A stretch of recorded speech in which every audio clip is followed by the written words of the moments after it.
Bien, buenos días, ¿cómo estáis? De nuevo, un martes, les agradezco su presencia en la habitual rueda de prensa.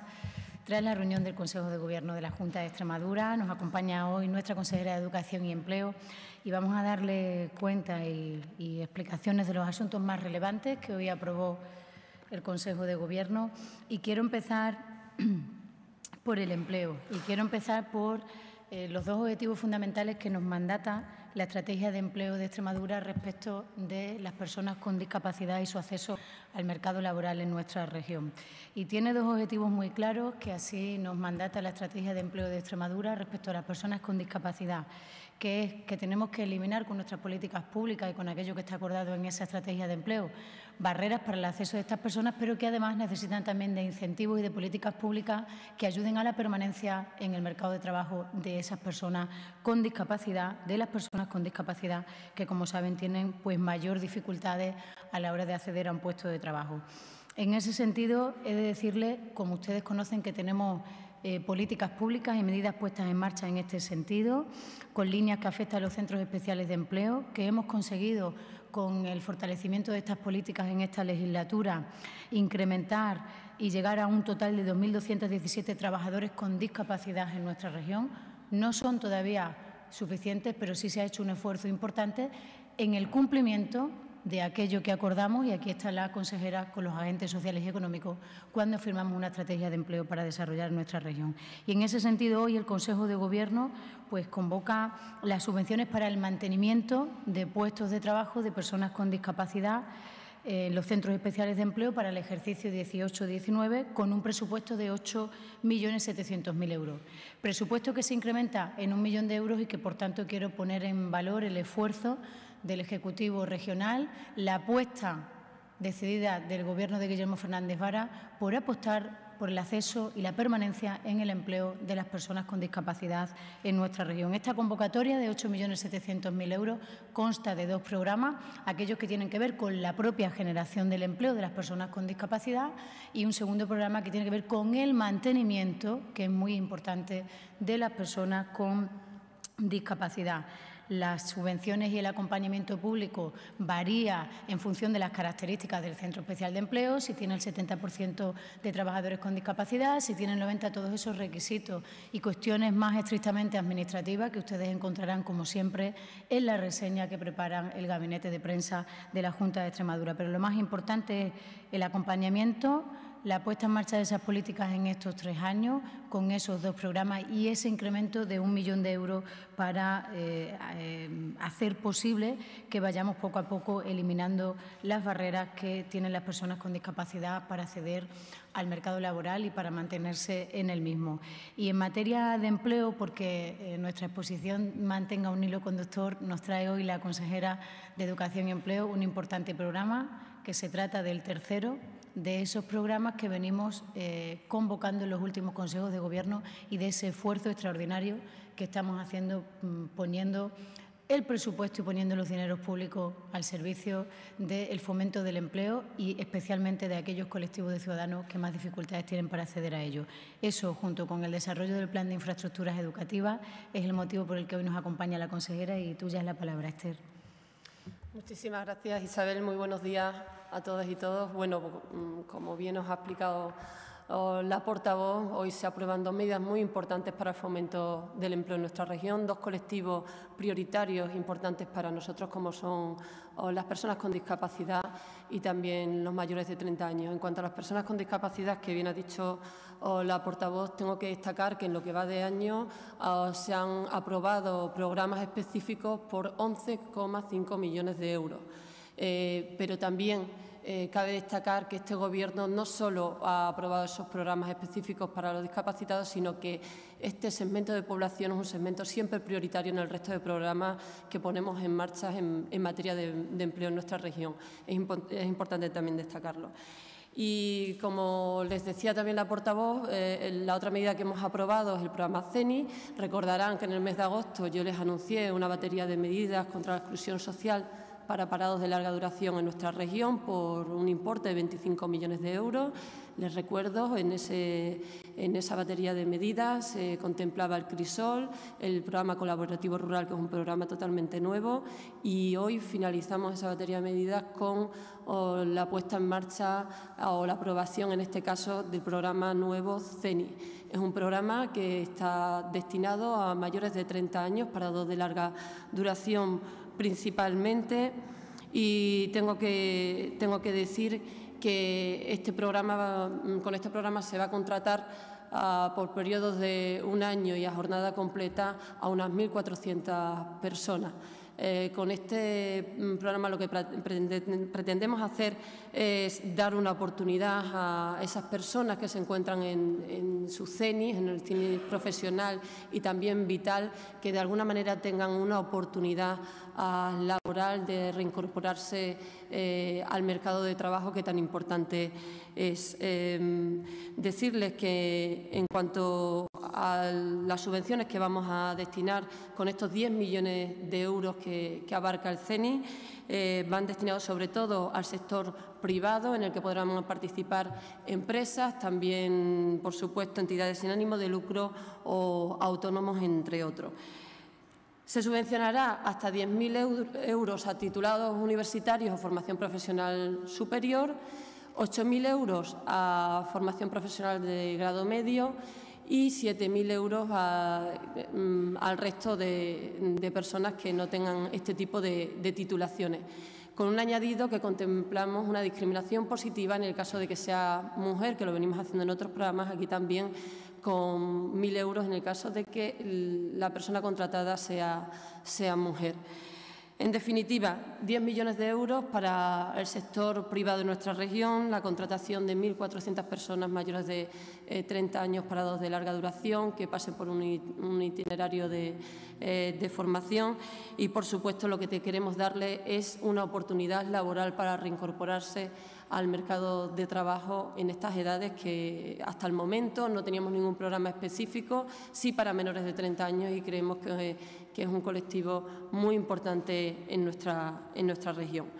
Y en cuanto al ámbito de educación, tengo que destacar que hoy hemos aprobado en el Consejo de Gobierno la reforma y ampliación del Colegio Público Alba Plata de Cáceres por un importe de 2.045.000 euros. Esta actuación es una actuación más contemplada dentro del Plan de Infraestructuras Educativas en nuestra región, que está aprobado, como sabéis, con 140 millones de euros, y en este caso lo que pretendemos es dar cabida a sus instalaciones para que puedan atender a las 2 líneas que tienen actualmente en funcionamiento y que tienen deficiencias de espacio. Necesitan un gimnasio, se hará una ampliación, una reforma integral, lo que consiste en una reordenación y ampliación de los espacios.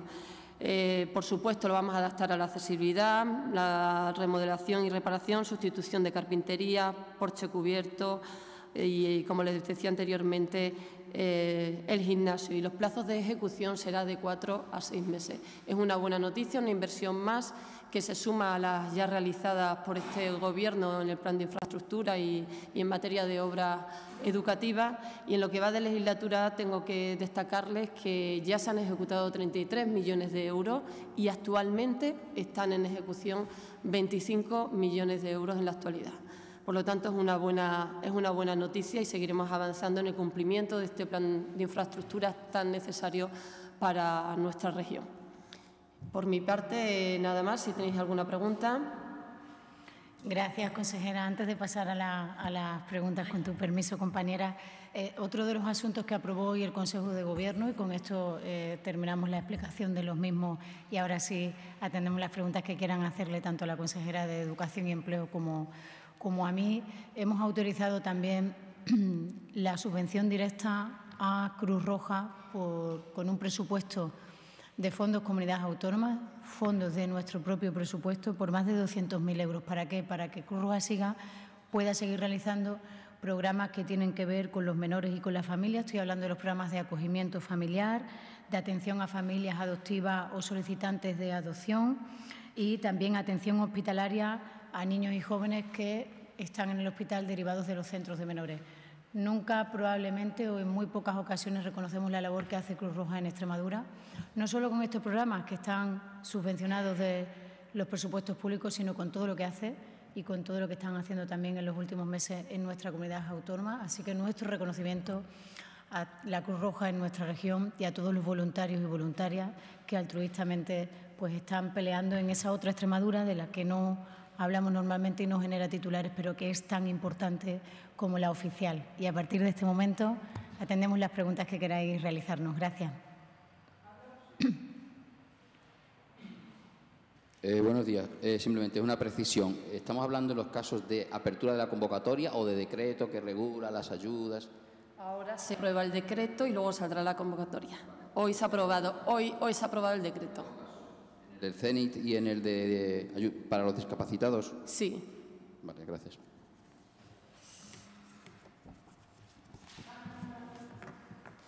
Perdón. Para las personas con discapacidad es la Es convocatoria y en el CENIT es decreto. Base reguladora. ¿Vale? La base reguladora. Eso es. Disculpad. El CENIT es un programa nuevo y este otro, sí, se lo sabe mucho mejor que yo, la consejera del ramo. Pero el CENIT es uno nuevo, el otro no. En el programa de personas con discapacidad han hablado un poco de las líneas generales de los programas que se han desarrollado, pero no en concreto de lo que se aprueba hoy, creo. Por lo menos yo no lo he entendido. ¿Cómo? ¿Perdona? Lo que se aprueba hoy en el Consejo de Gobierno de apoyo a personas con discapacidad, que es un nuevo programa, la ampliación, no me queda muy claro. No. Esta convocatoria de ayuda se hace cada año y la mantenemos. En este caso, sacamos las dos convocatorias juntas. El año pasado fueron por separada y hay una cantidad mayor, como bien les ha dicho la portavoz. Y en el caso de, pues de aquellos centros especiales de empleo que tengan una plantilla un 70% a un 90%, recibirán 9.015 euros, y en el caso de los que tengan una plantilla de un 90% pueden recibir ayudas por importe de 12.020 euros por puesto de trabajo a jornada completa. Son programas que venimos desarrollando, que este año se ha aumentado la cuantía y que además sacamos las dos convocatorias de los dos programas conjuntamente. Uno que está destinado, el programa 1 está destinado para ayudas a proyectos generadores de empleo, que son los 12.020 euros por puesto, y el programa 2 para ayuda al mantenimiento de los puestos de trabajo en los centros especiales de empleo, que en este caso se subvenciona el 50% del salario mínimo interprofesional, también a jornada, según la jornada. Es el programa que expliqué al inicio de la rueda de prensa. No sé si ahora Laura tiene toda la información. ¿Más preguntas? Sí, yo le quería preguntar un poco, las personas mayores de 30 años, para que escuchen esta nueva convocatoria, ¿tienen que esperar a que salga esa base reguladora para que puedan ya acceder a ese tipo de ayuda? ¿Esa ayuda la tienen que pedir ellos, la tendrán que pedir las empresas que vayan a contratar? ¿Un poco cómo va a ser? A ver, primero hay que esperar a la convocatoria y al ser en el sector privado, evidentemente es la empresa la que contrata. Eso no quita para que el propio interesado pues se movilice, busque las empresas que pueden estar interesados. Pero lo normal, como se establece prioridad y así debe ser después de un itinerario de inserción, las propias empresas pues se pondrán en contacto, entiendo, con las personas que puedan cumplir este requisito. Pero siendo el sector privado, no hay una convocatoria para que la persona afectada lo solicite directamente, porque en este caso no es empleo público, no es ayuntamiento, sino por parte del sector privado de empresa. Más cocina. Hola, yo quería hacer algunas preguntas sobre otros temas. En primer lugar, una valoración sobre la convocatoria de elecciones en Andalucía por parte del Gobierno regional. En segundo lugar, una noticia que hemos conocido esta mañana, que es que Extremadura va a tener que devolver más de 600.000 euros a Bruselas por un tema de controles ganaderos adecuados, que no se hizo en la época de gobierno del Partido Popular. Los ganaderos no cumplieron una normativa europea. El Gobierno regional no le impuso las sanciones y ahora Bruselas impone sanciones al Gobierno regional. Y por último, quería saber, el lunes es 15 de octubre, fecha límite para presentar los presupuestos en la Asamblea. No se sabe nada, no se sabe si se está negociando como otros años se ha hecho, si se mantienen conversaciones, si no, si el Gobierno va a presentar las cuentas. Un poco decirnos en qué punto se encuentra. Andalucía. Esa es una potestad que solo tiene el presidente de una comunidad autónoma o presidenta, como en este caso. Por tanto, ¿qué podemos decir desde otros territorios? Nadie mejor que el presidente de una comunidad autónoma, en este caso nadie mejor que su presidenta, para saber cuándo es el momento oportuno de convocar las elecciones y, por tanto, disolver el Parlamento.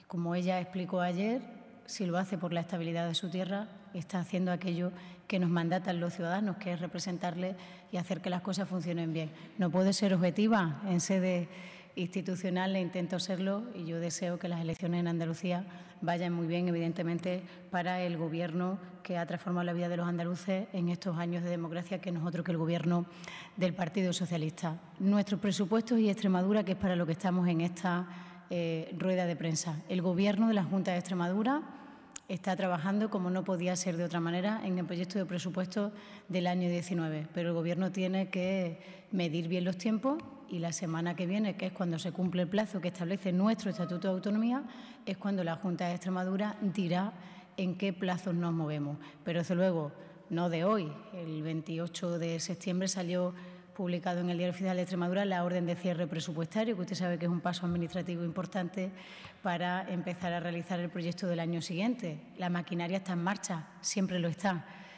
pero la maquinaria tiene también que casar y concordar con un Gobierno que no tiene mayoría absoluta en el Parlamento y que necesita, pues, establecer estrategias que tienen el único fin de sacar adelante las cuentas.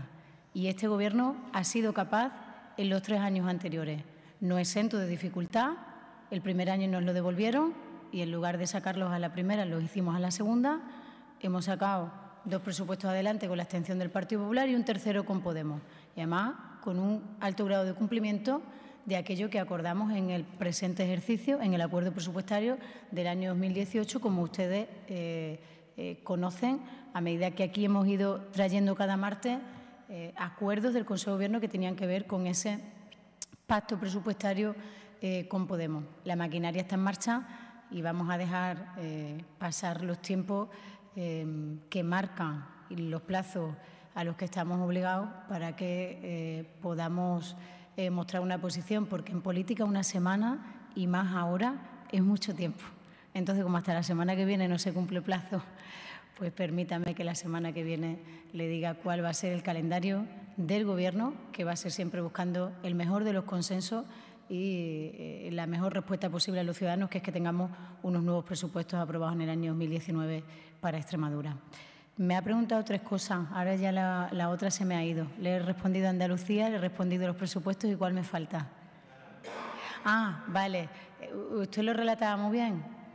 No se pusieron sanciones en el anterior Gobierno, no se fue, por tanto, diligente desde la Junta de Extremadura a Goves, y nosotros pues tendremos que hacerlo ahora. ¿Con qué? Con los informes que nos digan los técnicos de cómo se tiene que devolver ese dinero, que si no nos pertenece, no nos pertenece. Cuando digo a nosotros, digo a los ganaderos beneficiarios o a quien sea. Si se hizo mal, pues este Gobierno lo tendrá que arreglar, como otras tantas cosas que venimos arreglando en estos 3 años. Ya no me quedaba ninguna, ¿no? Venga, ¿tenéis más cosas para Esther, para mí?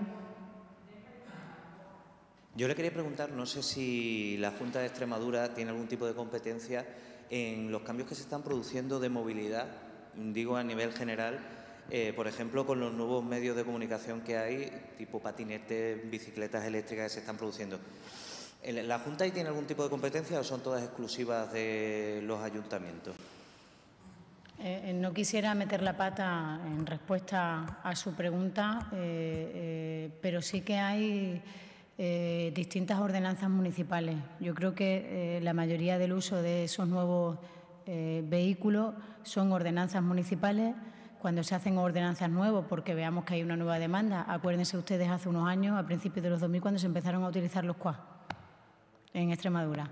Pues ahí interviene, por ejemplo, la FEMPE, es decir, que una ordenanza que tiene que hacer por vez primera un municipio sirve de modelo al conjunto y no sé, pero entiendo que es el lugar, si la FEMPE en muchas de las comisiones de trabajo que tiene, como usted conoce, en función de las competencias, estarán estudiando, no sé, no he leído ninguna noticia suya de ninguno de ustedes, tampoco la escuché en la radio, si se ha incrementado mucho en Extremadura el uso de los patinetes y todo esto, que es verdad que están al alza. En otras regiones, en otras ciudades más grandes de España sí, pero no tengo conocimiento de cómo se ha incrementado en Extremadura.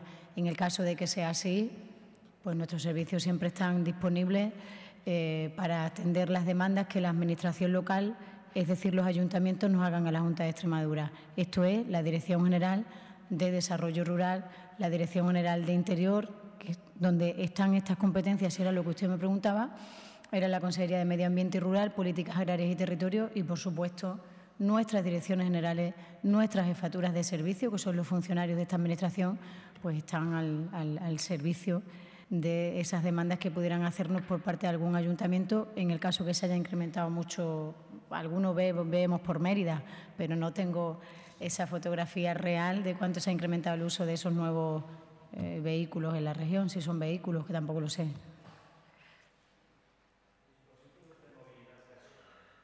¿Cuál es el término? Dispositivos de movilidad personal. ¿Ves tú como yo aprendo mucho de ustedes? Muchas gracias. Muchas gracias. Laura, ¿tiene otra pregunta? Sí. Dispositivos de movilidad personal, ya no se nos olvida. Quería plantear dos preguntas. La primera, si está confirmada la reunión que se anunció el lunes en el Ministerio con Teresa Rivera para hablar del tema de Almaraz, entre otros asuntos. Y la segunda, los vecinos de Aldea Centenera han comunicado hoy que empiezan mañana una serie de movilizaciones contra lo que ellos insisten es el cierre de su PAC. No puedo confirmarle la agenda del presidente 10 días antes porque siempre es susceptible de cambio, incluso hasta 24 o 2 o 3 horas antes. Siempre que tenemos reuniones con el Ministerio, con los ministros, de los consejeros, del presidente, se lo comunicamos en tiempo y forma 1 o 2 días antes. Por tanto, no voy a poner la agenda a una reunión que puede ser susceptible de cambio. ¿Que está pendiente esa reunión? Como con otros muchos ministerios, como venimos reuniéndonos con los miembros del Gobierno de Sánchez desde que Pedro Sánchez es presidente del Gobierno de España. Todo nuestro respeto por las protestas de los vecinos de Aldea Centenera o de lo que sea. Nosotros y el consejero Vergeles, como ya les anuncié el pasado martes en rueda de prensa, el pasado viernes se reunió con las dos partes, esto es con los 2 regidores municipales de los 2 municipios y el PP, los medios, todos los que quieran. Podemos denominar cierre a lo que no es cierre.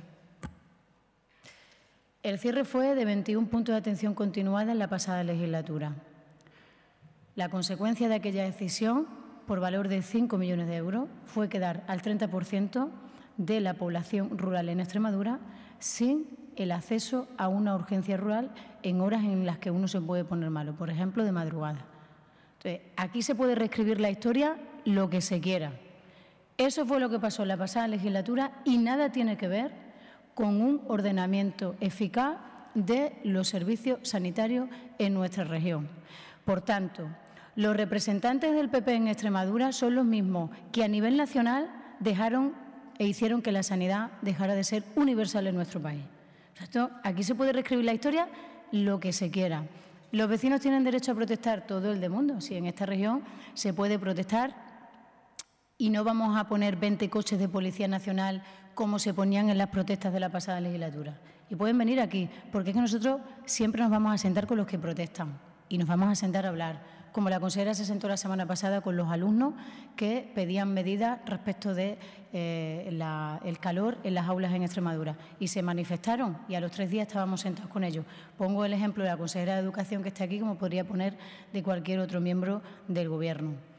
Pero lo que no es un cierre no lo podemos denominar un cierre, porque un cierre sería que no existiera punto de atención continuada, ni en Aldea Centenera ni en Torrecilla. Eso es que lo eliminaríamos del mapa de esa zona de Extremadura y como esa no es la realidad, podremos estar en desacuerdo o no, o en acuerdo con lo que está haciendo la Junta de Extremadura, pero no es un cierre. Por tanto, no se le puede llamar cierre a lo que no lo es. ¿Es un cambio de ubicación? ¿Esto es un eufemismo? No, es que es un cambio de ubicación. porque cierre sería que lo borráramos de un pueblo y del otro, como se borraron los 21 que borró Monago, porque costaban 5 millones de euros que no, por lo visto, no se lo podían gastar y quedaban al 30% de la población en Extremadura sin. Por tanto, hay que tener un poquillo de rostro para irse ahora a pedir los puntos de atención continuada, con lo que algunos hicieron en esta comunidad autónoma hace 4 años. Pero a nosotros no nos interesa el pasado, porque nosotros vamos a por más.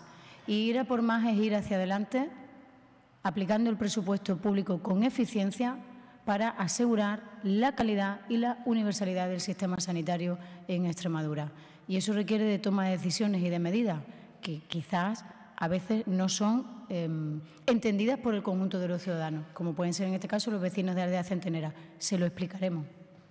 Y cuando acordemos y determinemos en qué consiste el cambio, lo anunciaremos y lo diremos y lo explicaremos. Es que todavía eso se está decidiendo y se están teniendo reuniones, como la que tuvo el consejero Vergeles, se están teniendo otras. Y cuando esté ya perfilado cuáles son los nuevos servicios que se dan en esa zona de Extremadura, se explicará.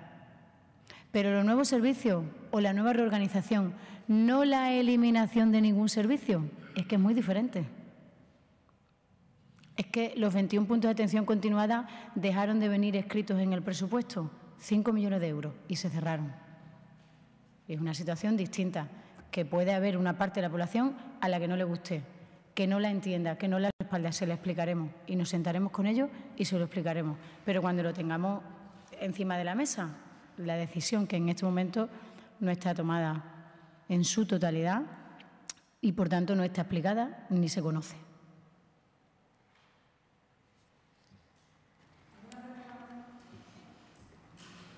Muchas gracias.